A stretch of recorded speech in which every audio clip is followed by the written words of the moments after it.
In this presentation, we will be discussing the 7 concepts of consciousness as outlined by Thomas Natsoulis.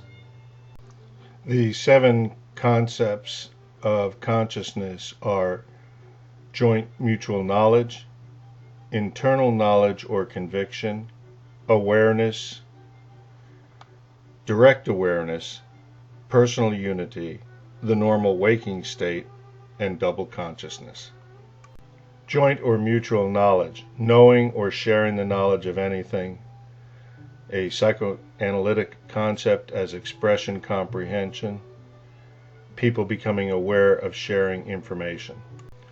Joint or mutual knowledge also consists of radical behavior as a social product, such as standing out for a cause. Also, a cognitive relationship between people, such as knowing glances, religious worship, etc. My wife and I have been living together for more than 30 years. When we meet people, by exchanging a glance, we can communicate many of our opinions regarding the veracity of individuals.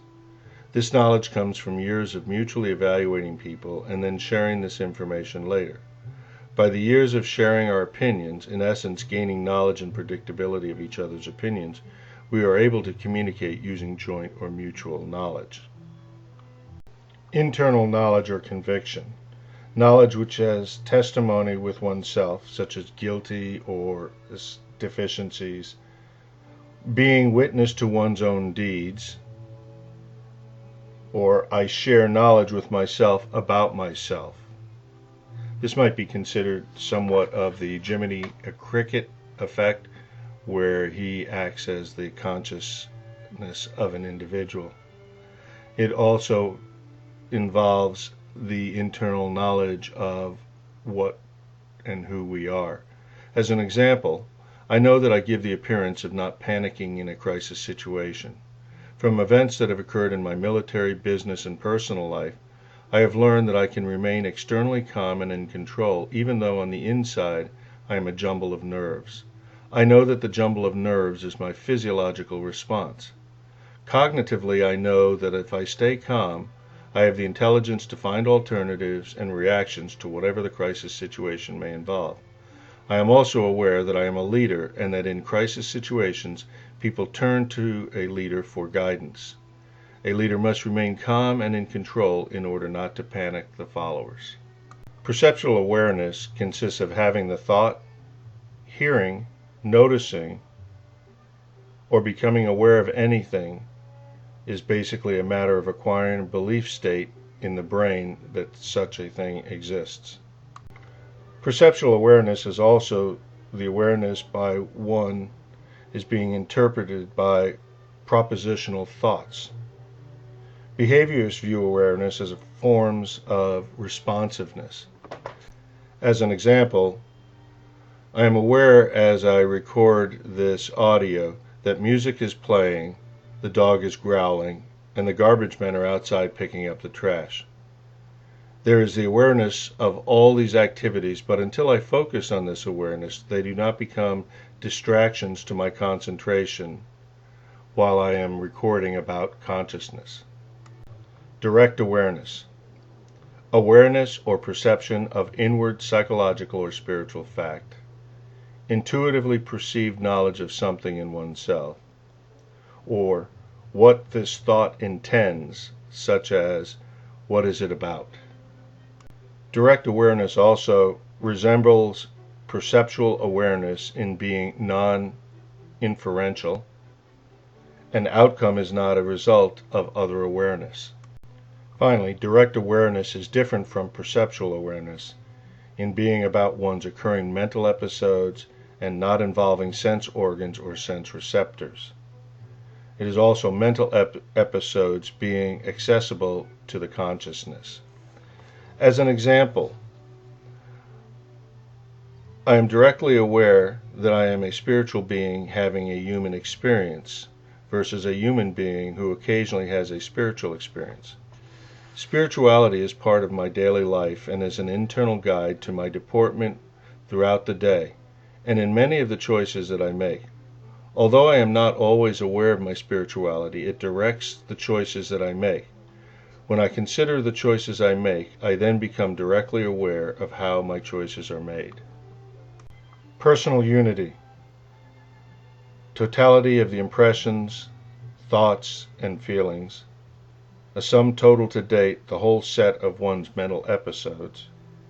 And all one's mental episodes are one's own because they occur in the same organism.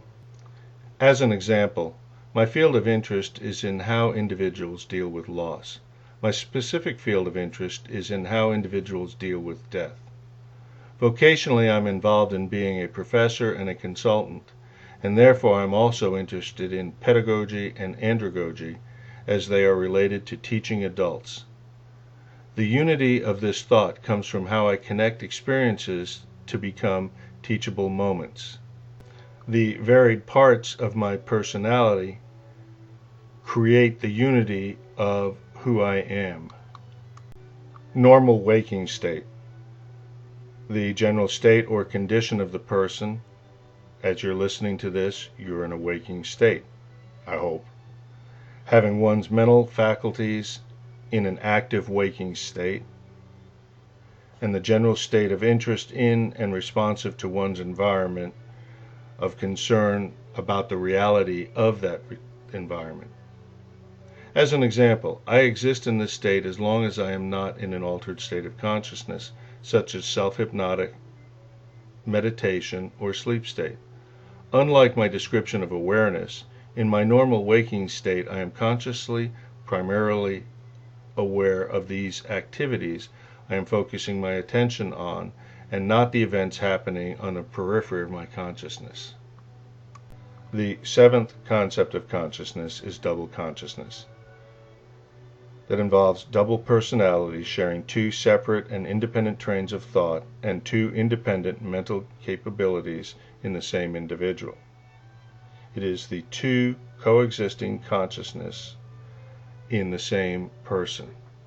As an example, in my work life as a professor and consultant, many times I'm dealing with a number of issues, questions, and people at the same time.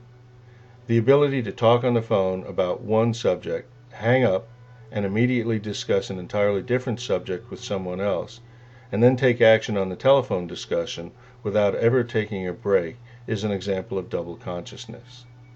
It is as if my mind is running several programs at the same time, and while I am working on the subject that has been called for in real time, the other programs are running in the background. The programs running in the background are also maintaining a sense of awareness in case something happens that will affect their programs, such as during the discussion I have with the individual after hanging up on the phone, something might have been said that will alter the information that has been learned through the preceding phone call. My double consciousness is my ability to operate on multiple planes and activities at the same time. In the learning resource, you will find a copy of this PowerPoint. You will also find a document called Personal Concepts of Consciousness, which provide the examples I gave from my own perceptions of my consciousness.